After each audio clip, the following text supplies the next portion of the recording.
Good morning, Marshfield. This is your weekly Marshfield Area Chamber of Commerce podcast, and we're honored to be here today. Got Sam Roast guest hosting with us today. Sam, welcome. Yeah, thank you. Rachel's gone. She's on vacation, I think, and she's somewhere probably having a great time. Much needed vacation. That's exactly right. She earned it, and it's great to be able to give her some time off. And then we have a special guest with us today, Dylan Robinson. Dylan, welcome. Thanks. We're honored to have you. Dylan pastors one of the fastest growing churches in the area, and it's going to be great to have him talk about his life story, which is very inspirational, and maybe get a little Christmas message along the way. So appreciate you coming in. Absolutely. First of all, we want to always thank our sponsors, and we have a slide we like to show right here. Marshfield Chevrolet, Las Casuelas, and the Whispering Oaks Golf Course. They've been our sponsors all year long, and they've been great partners to this show and to the Marshfield Chamber, and do a great job taking care of patrons here in Marshfield and in the area. So general discussion, we've got some things coming up, Sam. Yeah. And I know the first thing is actually today down at the Senior Center on West Washington Street. We have the Marshfield Community Blood Drive. Of course, it's very important that we support the blood drive. That's at 12:30 to 6:30 today down at the Senior Center. And you can schedule an appointment if you want to call ahead, or just go on down and donate, and they'll take care of you. Yeah. Sam, what do you got? Well, if you get healed up from that, right, tomorrow you can go out there to Southern Bank out on Manning Street and go see Santa Claus, right? So Santa Claus is going to be there, and from 12 to 3, you can go out there and visit and get your pictures taken with Santa. And then I think they've got some treats and stuff that you can kind of hang around and visit a little bit. But just a good outreach for the bank, and we appreciate them doing that. You betcha. And then we've got another tour with Santa, and I believe, let's see here, this will be the Santa tours that are sponsored by the Marshfield Fire Protection District. And I think they've already done a few of them. So let's see, the next stop will be the 19th, which would be tomorrow evening.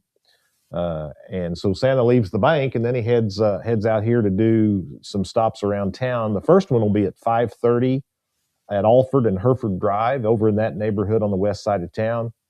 And then at 6 o'clock, he moves over to Berkeley and Berkside. That's down by the cemetery, I believe. No, Berkeley? No, that's over. Or is that over here? Yeah, that's over by the golf course. Yeah, that's right. And then subdivision by the golf course. And then at 6:30, they move out to the Walmart Garden Center. Have you seen that? Have you been a part of that? I've seen it. I haven't actually been a part.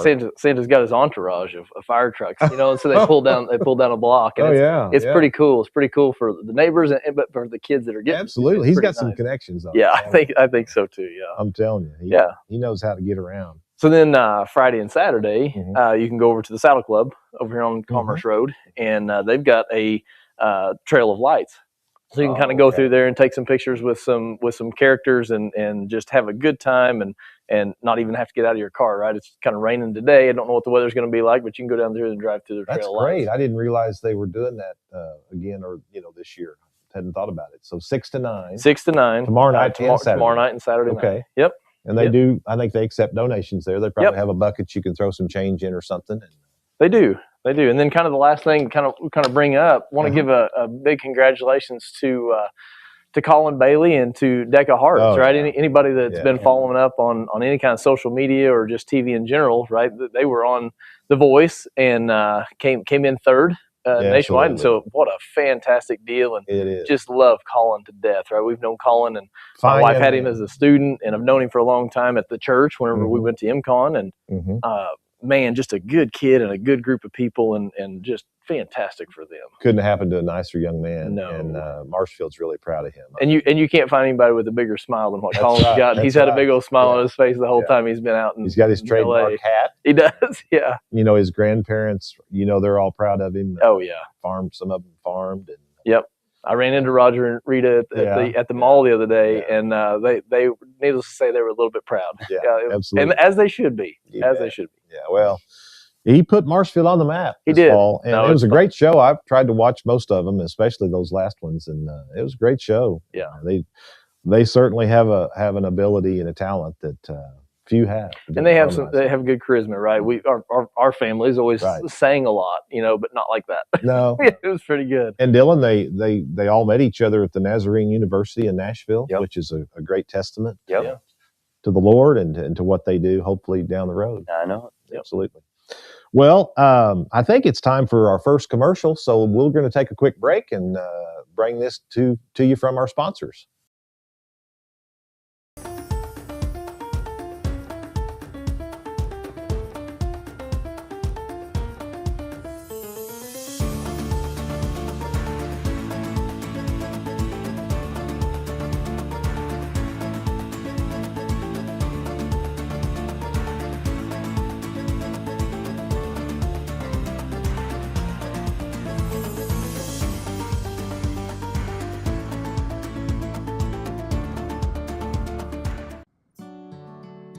Welcome to Whispering Oaks Golf Course, located in Marshfield, Missouri, alongside historic Route 66. From the clubhouse to the grounds and to the course, our members and the community take pride in this wonderful course. So when you are ready to tee it up and play some golf, come make Whispering Oaks your golf course destination. You will be glad you came, and have a great day.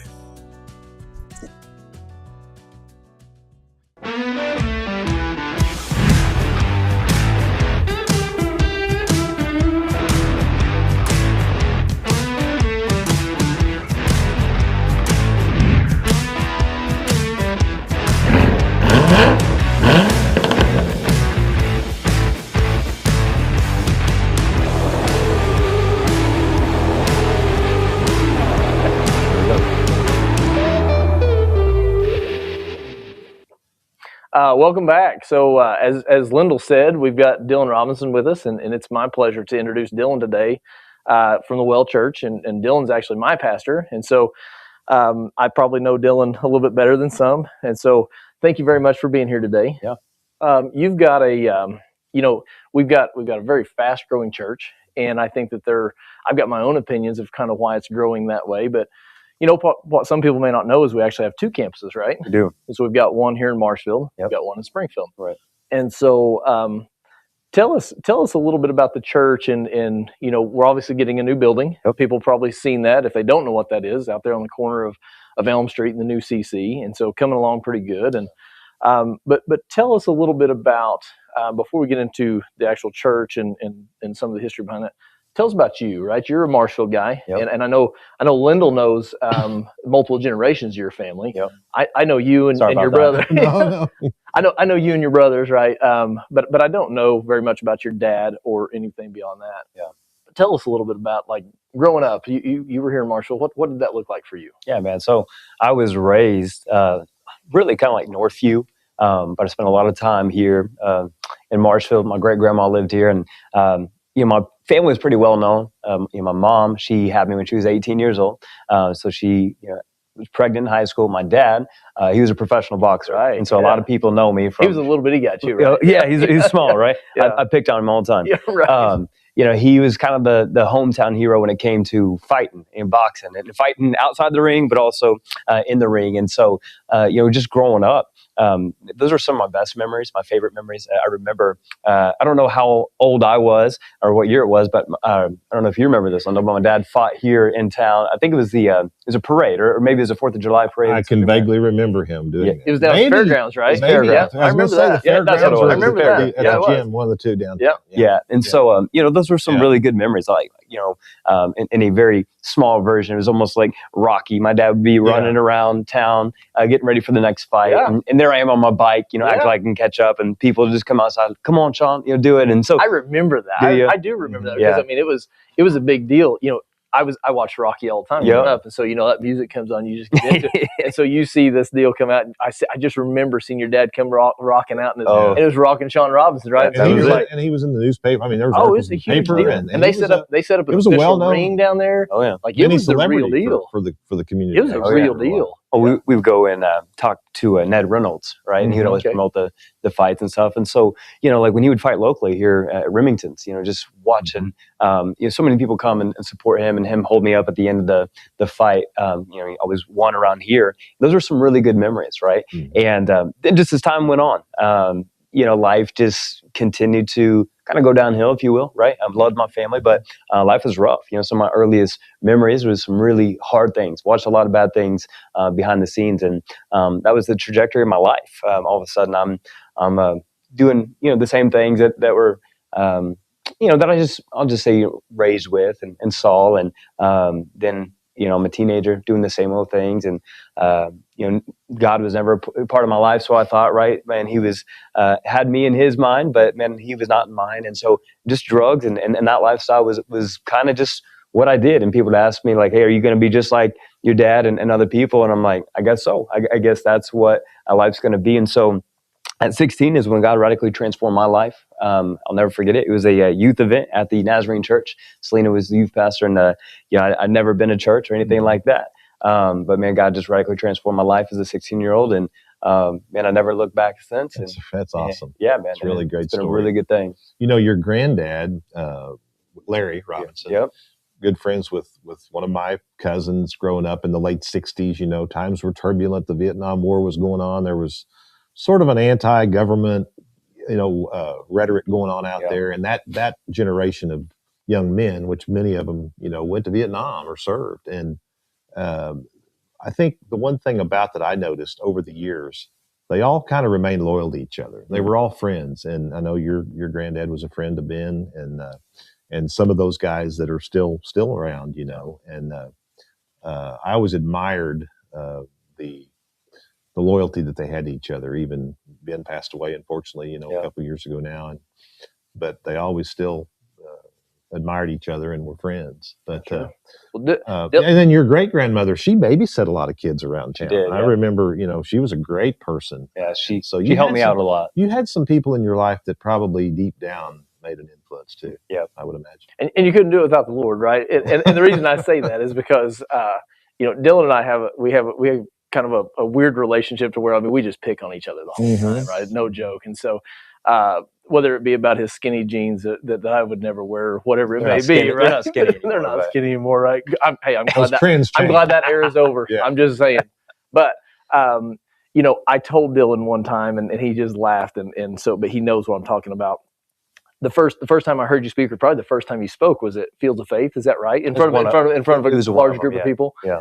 And I've told you, I knew your heart in that, but it was horrible. It was hard to listen to. Yeah. It really was. Which at the time I was like, I'm so glad he's doing it. But to see you go from that, right? And that stadium was packed, right? It was big because everybody knew Dylan, right? Everybody knew Dylan Robinson. That was at the football field. It was at the football field, right? And so, how old were you? Oh gosh, 17. 17. You were still in high school, Yeah. right? And so you're there in front of all your friends that seen you live one way, and then all of your family that knows your life history, and then all these other people that don't know you but know your name or know your history and go, oh gosh, we're going to listen to Dylan. Yeah. But then to see that and to see you be now part of the largest growing church in Marshfield and a huge church in Springfield, and to be the lead pastor over all, both campuses, and to hear you speak now. The reason I joke about that a little bit, because you couldn't do that without the Lord. Right. Would you disagree with any of that? Oh, not at all. Man. Yeah. So as much as we joke and have fun about it, I'll there's never no way you forget could it. do that. Right? Oh, 100%. Yeah. 100%. And I've heard you say that from the pulpit, right? Oh, but I want to make sure and bring that out and have a little bit of fun with that. Oh, too, so. You won't offend me there. It's only by God's grace. I'll tell you that much. So Dylan, other than the Lord, who's number one, but beyond the Lord, who else has influenced you once you found the Lord at 16? And then tell us a little bit about the mentors, the people that have influenced you along the way. It's a great question. Long story short, John and Selena Freeman, they were my youth pastors when I was 16, right? Never grew up going to church, didn't know what, the church body meant whatsoever. But when I gave my heart to the Lord that night, it was February 21st, 2010. And I didn't have anybody else around me, to point me towards the Lord. And so they just began to take me under their wing, and I wasn't living with them yet or anything like that. But I'll never forget it. We were at their house, and we were sitting at the table, and we weren't eating good food, right? If you know, John, it wasn't healthy. It was good food. It just wasn't healthy food.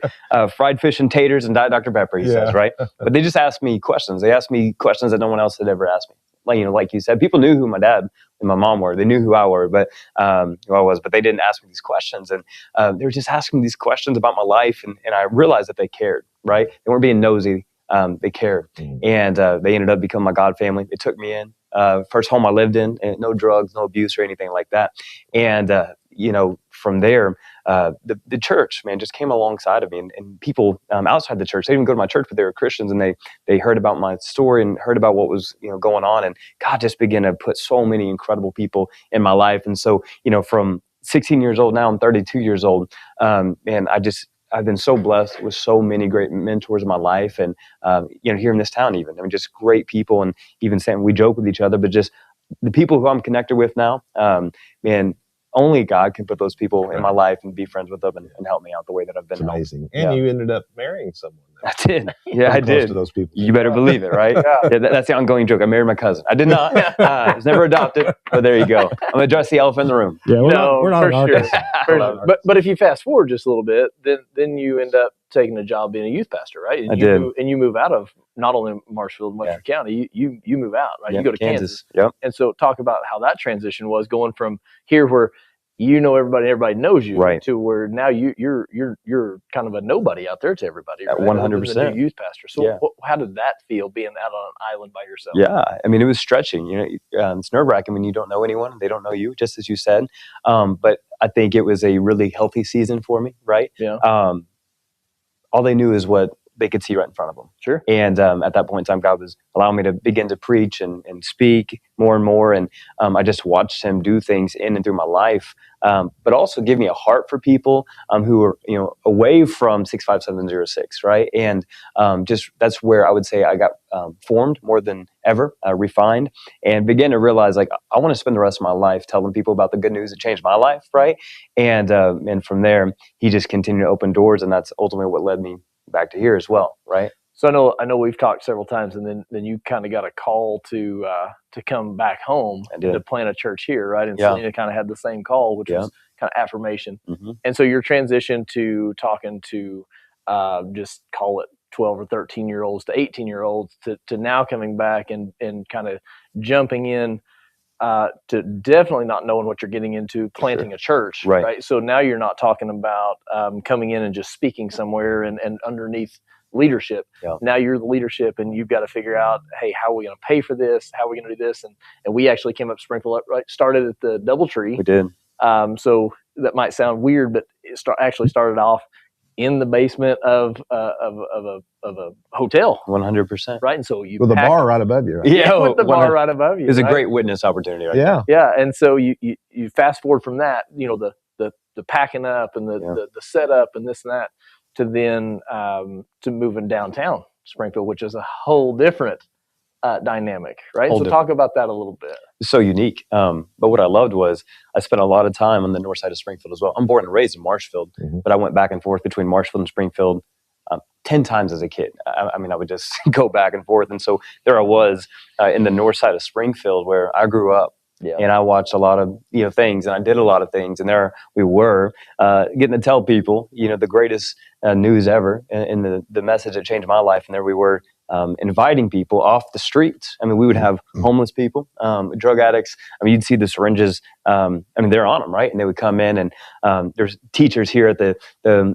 Marshfield High School that were there, and I'll never forget. There's a picture. It's actually or it was junior high. It was Heather Summers. She was sitting there, and a drug addict was just like laying on her, fell asleep during service, and there she is smiling. I'm like, that's the church. That's what we want to do. But we were kind of, I say basement. It wasn't really a basement. It was the bottom level, but we were in the bottom level of a parking garage that you had been to that parking garage before, right? Yeah. For other reasons. Yeah. And so come full circle, what a blessing that you can come back and you have that approach to people or that connection that Lyndall and I wouldn't have, because you have that. Yeah. Right? We have connections with different people for different reasons. Yeah. But you have that to where you can have that outreach. Yeah, for sure. And I think that's a good segue to your redemption program that you have here in town. Yeah. That's actually down at the old community center gym.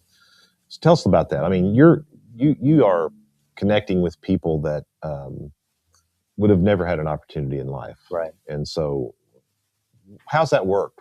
Why is it so successful? For sure. And what do you feed those people? Because you're the well, and you're feeding people. You're giving them a drink. Tell us about that. Yeah. So the reason that started, I got invited to speak at a Springfield community event, and it was where a whole lot of rough people came together. And I got done speaking, and I looked around, and I just felt the Lord put in my heart, you got to go reach more lost people who are not coming to the Sunday morning church. I said, okay. And so from then, we just said, what does it look like? And we didn't know. So we just started asking people. Sometimes you don't reinvent the wheel, right? You just begin to ask people, hey, how can we get involved in this? And from there, we started a Friday night redemption service. And this started, when we were downtown Springfield, getting everyone. Then we come to Marshfield, and we're like, well, do we need that here? And we began to find out, like, absolutely. And so you were generous enough to allow us to use the community center. And since then, and we've been in there. A lot of people go. They do. Brendan Maxwell, he's our redemption pastor. He's actually our campus pastor now. But man, he's done a phenomenal job with his team and just giving people an opportunity to experience the love of the Lord who might never come on a Sunday morning, right? Yeah. And a lot of times they do end up doing that. But that is part of our weekend service, a Friday service where we reach people who, you know what, they might never come, but that's okay. Yeah. We're going to come to you. It's fantastic. Yeah. And part of the success of the church, in my opinion, is, and you can kind of talk about it because we say it every Sunday morning, right? Is found, filled, and freed. And so talk about that. Like, why is that, and what does that mean? Like when we say that, it's not just our slogan or logo. Yeah. When we say that, what does each part of that mean? It's a great question. John chapter 4, the woman at the well. And you just talked about us giving the living water. You have the Samaritan woman who had a tainted past, and you have Jesus, right? And Jesus said that they had to go through Samaria, not geographically, but there was a divine appointment there. And there's a woman getting water at the hottest part of the day. That's not when you do that, right? But she was escaping society, most likely. And Jesus asked her for a cup of water, and then getting this theological discussion. And at the end of the day, he just reveals that, hey, I'm the Messiah.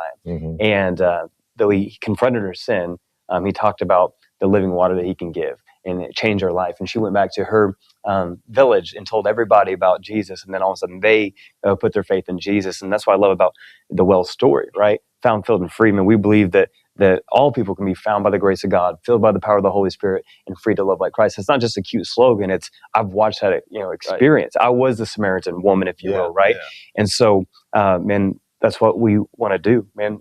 Give people the living water, right? Who don't realize that, man, it's Jesus for everybody. I never knew that life could be any different. So, and for us, we want to make sure to go to anybody who needs it. And that's what I love about it, because it's for all. And I'm not saying our church. I mean, I've been a part of other churches here in town. Love every great churches here in town that are, I can talk about ours because I'm obviously there. And so, it is for all people. Yep. And so, what would you say to people that may want to attend church? And we kind of had this discussion beforehand, that may have been used to traditional views of church. And when I say that, we do our praise and worship. But then, like, if you look out in the audience, I mean, it's probably not the suit and ties that Lyndall and I saw whenever I was little and growing up. And so what would you say about that, about inviting people and kind of come as you are? And like, what do you see wherever you're standing at the pulpit and you look out? I mean, you're going to see people sometimes in hats, which some people may say, well, that's disrespectful.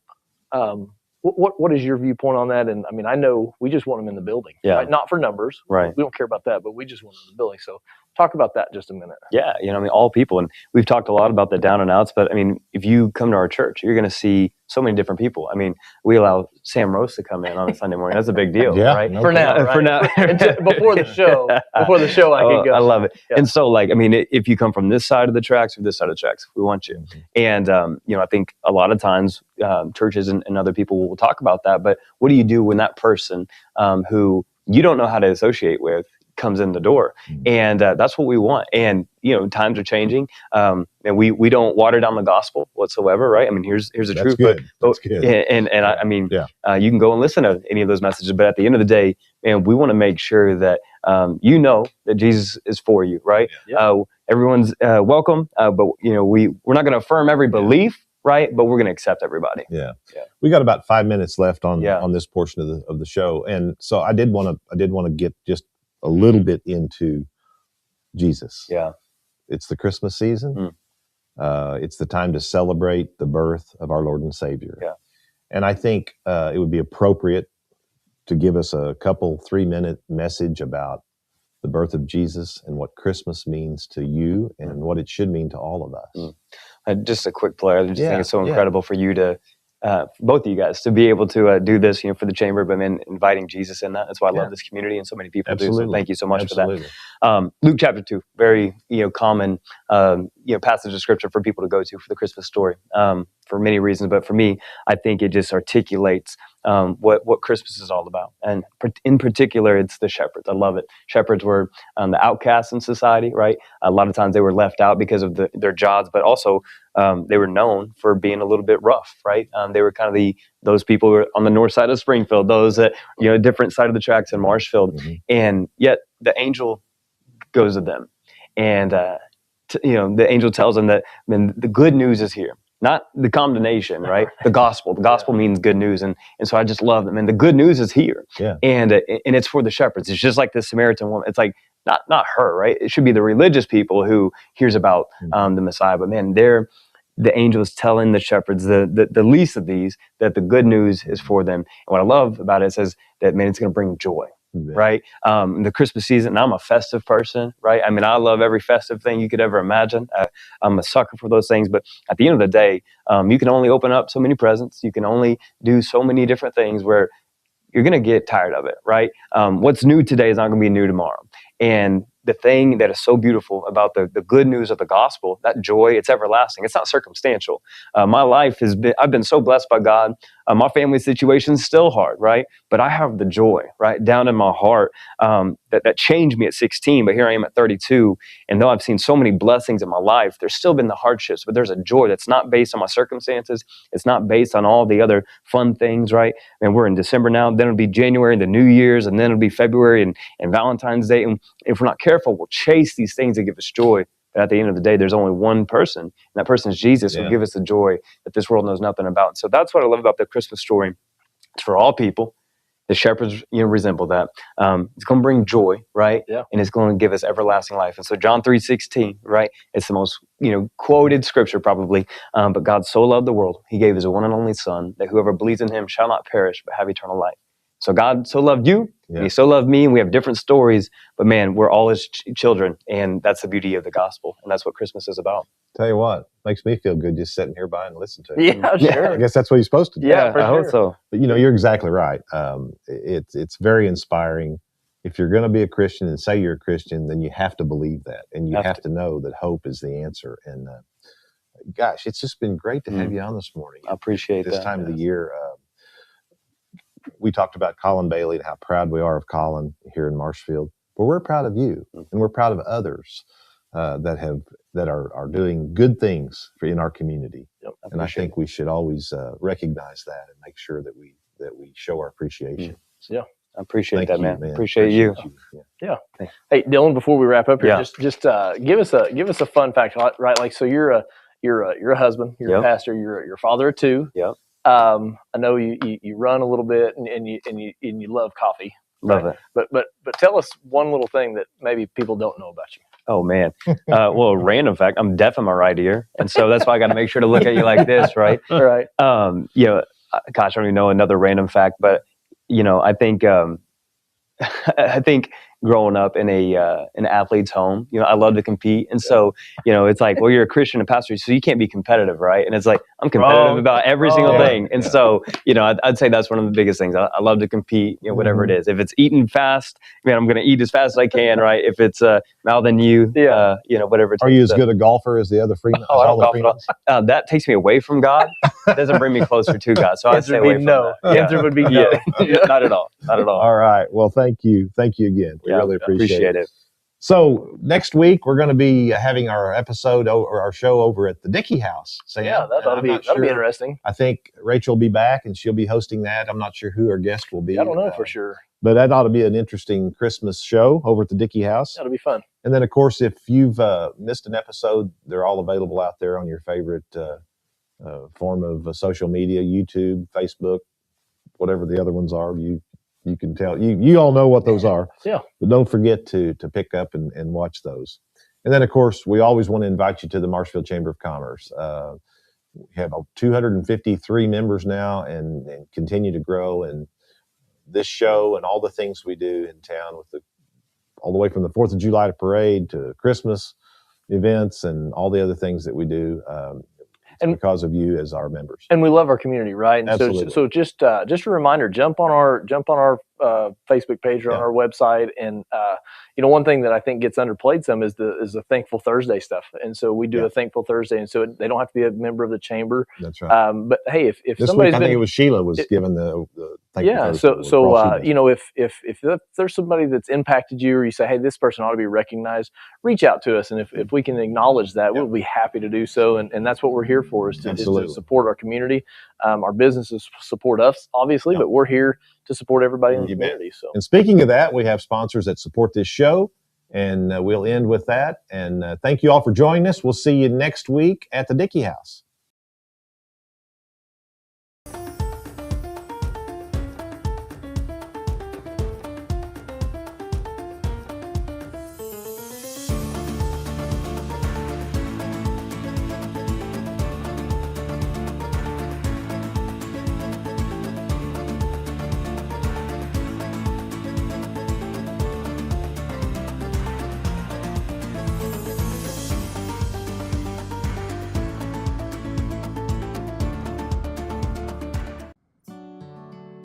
Welcome to Whispering Oaks Golf Course, located in Marshfield, Missouri, alongside historic Route 66.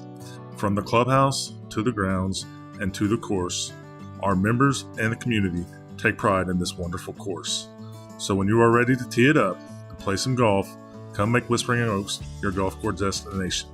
You will be glad you came, and as always, have a great day.